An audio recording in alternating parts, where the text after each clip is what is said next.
Hola, ¿qué tal? Iniciamos el noticiero científico y cultural iberoamericano NSC. Prepárense para un recorrido por el impacto del conocimiento y la cultura en nuestras vidas, respaldado por la Asociación de Televisiones Educativas y Culturales Iberoamericanas, ATEI.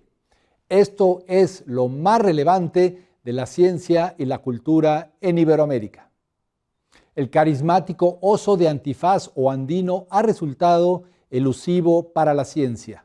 Los investigadores están intrigados por las formas de comportamiento y las amenazas que enfrentan estos animales de las regiones montañosas de América del Sur, pero su estudio se ve dificultado por su naturaleza esquiva y los desafíos del territorio que habitan. Ecuador está tras la pista de los osos andinos en la cordillera del Cóndor, una especie en la lista de categorías de vulnerabilidad de la Unión Internacional para la Conservación de la Naturaleza.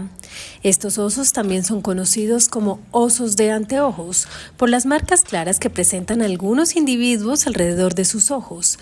Estos osos pueden medir hasta 2 metros de alto y pesar hasta 130 kilos. Son carismáticos, excelentes nadadores y trepadores. Estos osos tienen en ascuas a los científicos que desde hace varios meses intentan capturar ejemplares de la cordillera del Cóndor, fronteriza con Perú, para colocarles unos collares de seguimiento. Los científicos quieren recabar información sobre sus movimientos y formas de vida para ampliar los planes de conservación de esta especie. Este proyecto comenzó en el año 2019 y los expertos quieren entender a esta especie. Martín Bustamante, director del Zoológico de Quito. Bueno, al momento vamos encontrando una población de osos importante. Sabemos que hay muchos osos, sabemos que se mueven por ahí constantemente. Sabemos que es una población que tiene machos, hembras, en edad adulta. Hay eventos de reproducción porque vemos crías. Los científicos quieren conocer el nivel de relación de los osos con otras poblaciones y las amenazas que enfrentan, entre otros temas. Se les suele ver como poco más que adornos urbanísticos, pero son mucho más que eso. Me refiero a los bosques urbanos que no solo embellecen las ciudades, sino que también juegan un papel crucial en la mejora de la calidad de vida de sus habitantes. Viajemos a Argentina a conocer más sobre este tema. Los bosques urbanos representan el componente principal de la infraestructura verde urbana. El partido de General Pueyrredón cuenta con un vasto patrimonio forestal dentro de su trazado. Desde el Centro de Investigaciones Económicas y Sociales de la Universidad Nacional de Mar del Plata, un grupo de profesionales enfocados en turismo y territorio dan cuenta de la importancia de estas áreas protegidas. Los bosques urbanos son espacios forestales, árboles o grupos de árboles que conforman un bosque, cuyas características significativas hacen que tengan un valor patrimonial para las ciudades. Son espacios que proveen diversos servicios ecosistémicos a la comunidad y a los habitantes de una ciudad. Los más conocidos, la producción de oxígeno, la regulación de la temperatura. Y otros, no siempre mencionados, pero también de gran importancia, los valores sociales. Tanto los valores paisajísticos como, por ejemplo, las oportunidades que brindan para el paisaje de una ciudad, como también otros beneficios como el valor de las propiedades, el aumento del valor de las propiedades de los inmuebles. Y asimismo, y sobre todo el punto que me estoy enfocando yo, son los valores recreativos y los valores turísticos que tiene el arbolado para la comunidad. Estamos cercanos a vías del tren, ya no utilizadas actualmente en la ciudad, pero que formaron parte del patrimonio vial de la ciudad. En estos espacios se ubica una reserva forestal, son espacios protegidos por normativa municipal. Actualmente se encuentran protegidos 17 espacios por esta normativa, que data del año 1994 y modificatorias subsiguientes, una muy importante del año 2000, y asimismo un código de preservación forestal del año 1994 también, importante para la protección del bosque urbano y el patrimonio forestal de la ciudad. El valor ecosistémico y natural que proveen estas reservas forestales para la comunidad es amplio. También hay que visibilizar las funciones recreativas y turísticas que tienen para la comunidad, sobre todo para los vecinos mismos de Mar del Plata y la zona. En este caso se mencionaba el valor que tiene para la entidad universitaria contar con un espacio recreativo verde, amplio. Y para el resto de la comunidad también se ubican otras reservas forestales, principalmente en zonas periurbanas, lindantes a la ciudad, que también tienen en algunos casos reconocimiento turístico visitado por turistas, sobre todo en temporada veraniega, y también visitado el resto del año por residentes de la propia ciudad de Mar del Plata. Desde Argentina, reportó para el Noticiero Científico y Cultural Iberoamericano NSC, la Universidad Nacional de Mar del Plata.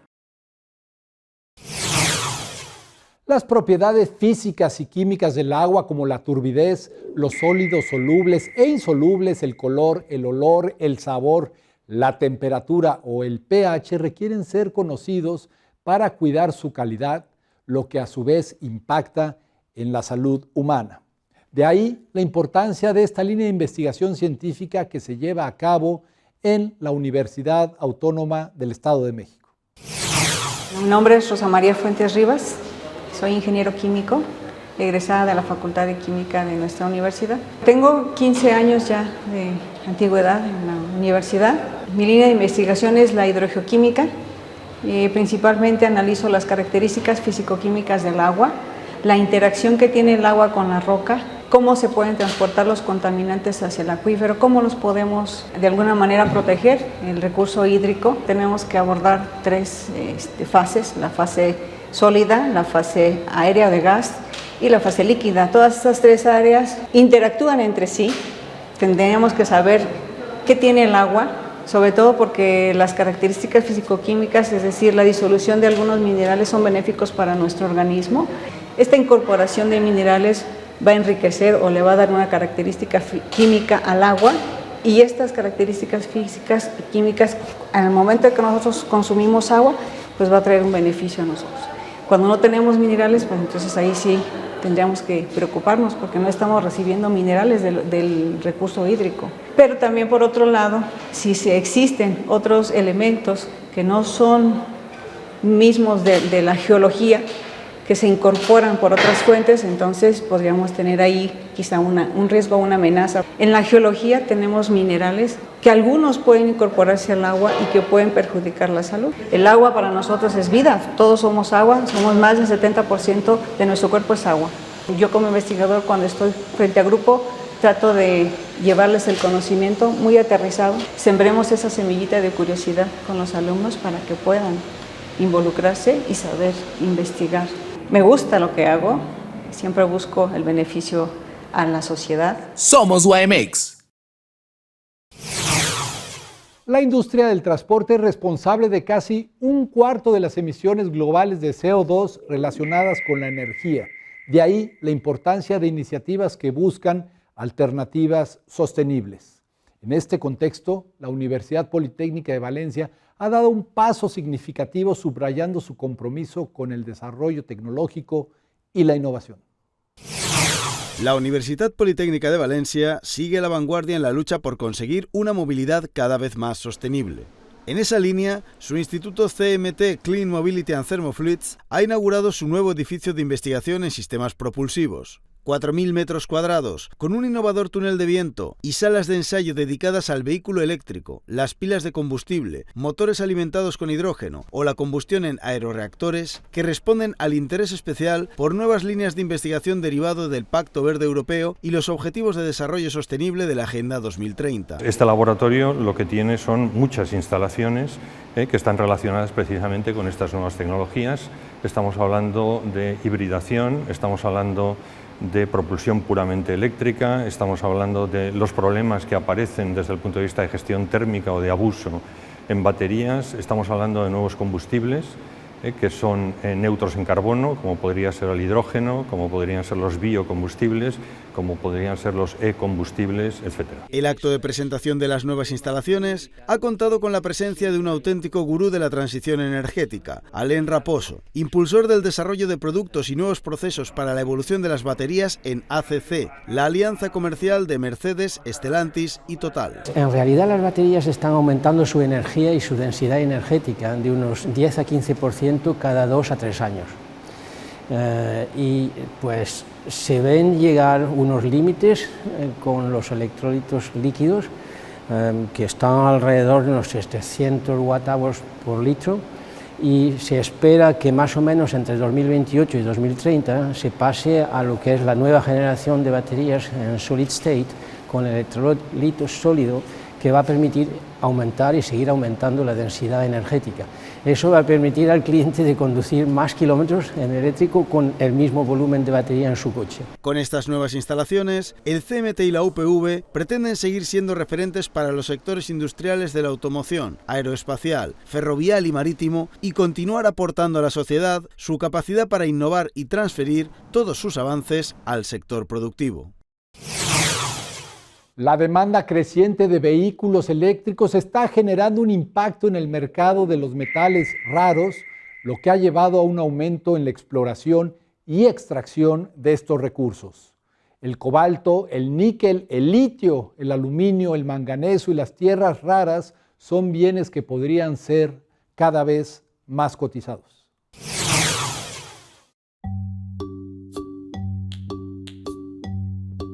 Los metales raros son esenciales en la producción de vehículos eléctricos. Un auto eléctrico estándar requiere 6 veces más metales que un coche convencional. Una gran proporción de estos metales se destina a las baterías de iones de litio, generalmente grafito, níquel, manganeso, litio y cobalto, con diferentes cantidades según el tipo específico de batería. Los motores eléctricos, que transforman la energía eléctrica en energía mecánica para impulsar el vehículo, requieren muchos elementos llamados de tierras raras, como neodimio, terbio, disprosio y praseodimio. El cableado eléctrico de estos vehículos dentro de la batería y el motor demanda mucho cobre. La llegada de las flores solía ser motivo de celebración, pero ahora es motivo de preocupación. El cambio climático está alterando la temporada de floración de las plantas, generando consecuencias para el medio ambiente y la salud humana. La siguiente historia sucede en Francia. Es un fenómeno hermoso pero inquietante. El calor se queda más tiempo del esperado también este año y está provocando que algunos árboles en Francia florezcan fuera de temporada. Brigitte, que vive en la región de París, se sorprende. Ce qui est vraiment étonnant, c'est qu'un arbre qui normalement fait ses fleurs au mois d'avril fasse une deuxième floraison, qu'un cerisier fasse une deuxième floraison. Moi, je savais même pas que ça existait, j'avais jamais vu ça. Un poco más al norte, en Beauvais, los termómetros alcanzaron el lunes 27 grados, una temperatura con clara repercusión en los frutales de Simone Ingla. On voit une excroissance de pousses, alors que ça s'était arrêté de pousser au mois d'août. Et puis là, on voit qu'il y a un départ de pousses qui est d'une dizaine de centimètres. Le risque pour l'arbre, c'est qu'il se mette à fleurir très rapidement et pas à la bonne période. Et là, moi, je pourrais pas avoir de récolte.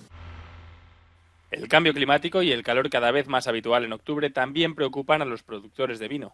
En Borgoña la cosecha comienza cada vez más temprano y los enólogos, con la ayuda de los científicos, empiezan a considerar el cambio de la famosa uva Pinot Noir por especies más resistentes a las nuevas condiciones climáticas.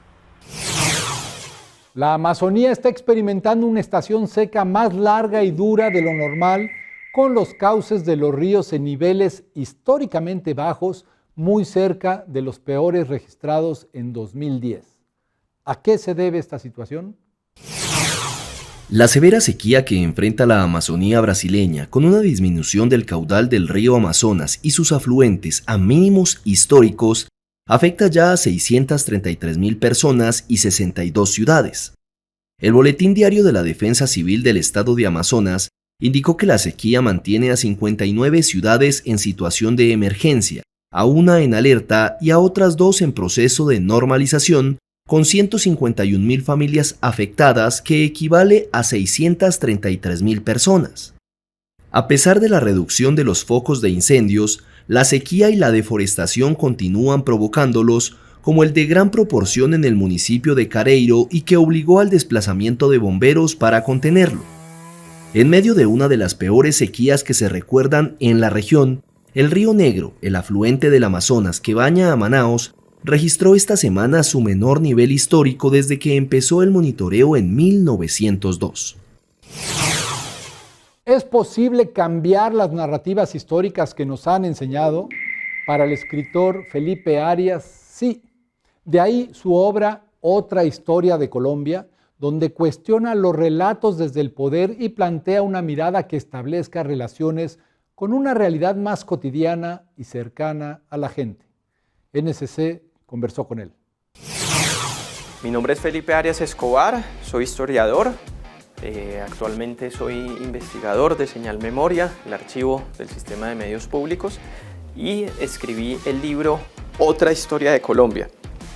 Una expresión, otra historia de Colombia, que ponemos entre signos de interrogación como una invitación a examinar la diversidad de relatos que podemos construir sobre el acontecer de las sociedades que han habitado en Colombia.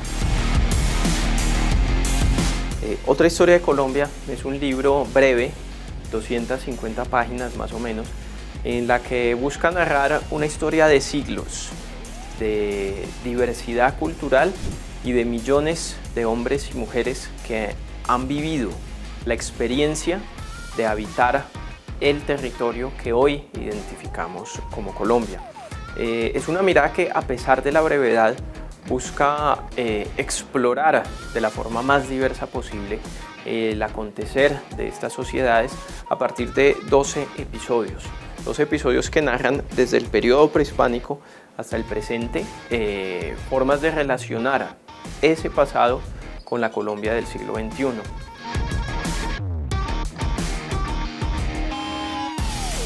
Esta es una historia que también aborda nuestro pasado considerando la importancia de la historia del poder y de la historia de las instituciones, lo cual sigue siendo necesario abordar críticamente, por supuesto, pero también estableciendo relaciones con experiencias mucho más cotidianas y mucho más vivenciales de la sociedad colombiana. Esto es lo que tiene que ver con las expresiones culturales, con las expresiones lúdicas, con las historias locales, con las historias barriales, con las culturas populares que de una u otra forma han permeado también la construcción de identidades colombianas. Y por supuesto también la idea de pensar historias de Colombia, de nuestro pasado, que pasan por el frente de nuestras casas, por nuestra comunidad, por nuestra región. Y es un poco una apuesta también buscando retratar esas diversidades que han marcado nuestro pasado. Cada uno de estos capítulos inicia o busca iniciar con un relato de un individuo, a veces conocido, a veces desconocido, que vive una experiencia que resulta emblemática de esas experiencias de nuestro pasado. Y finaliza también con una lista de recomendaciones bibliográficas y audiovisuales, buscando que el lector se familiarice, por un lado, con otras formas de leer nuestro pasado, pero también con formas de profundizar. Textos y fuentes audiovisuales que ante todo han servido como fuente de este libro. Y una oportunidad para que nos subamos a ese barco que nos hace navegar por la complejidad de nuestro pasado, que nos permite abordarlo con un reconocimiento de nuestras virtudes, de nuestras fortalezas, pero también la necesidad de abordar críticamente esos desafíos y esas ausencias también que tenemos dentro de la satisfacción de nuestras aspiraciones como sociedad. Esto es entonces Otra historia de Colombia. Tan singular como su nombre es la historia de Primitivo Izquierdo, un republicano español que por azares del destino estuvo preso en los campos de concentración franceses y luego bajo el yugo de los nazis. Esta impactante narrativa ha sido rescatada y compilada en el libro que les presentamos a continuación. La vida de Primitivo Izquierdo da para una película. Su ficha como prisionero en un campo de concentración ilustra la portada del libro que ahora rescata su historia del olvido, la de un exiliado republicano en Francia, capturado por los nazis, que logró fugarse de Mauthausen. Posteriormente se alistó en el ejército francés con el que luchó contra las tropas de Hitler y allí fue tomado prisionero con otros miles de personas y fue deportado a los campos nazi. Primero de Mauthausen, allí protagonizó una fuga. Fuga que atestigua uno de sus compañeros en Mauthausen en este documento.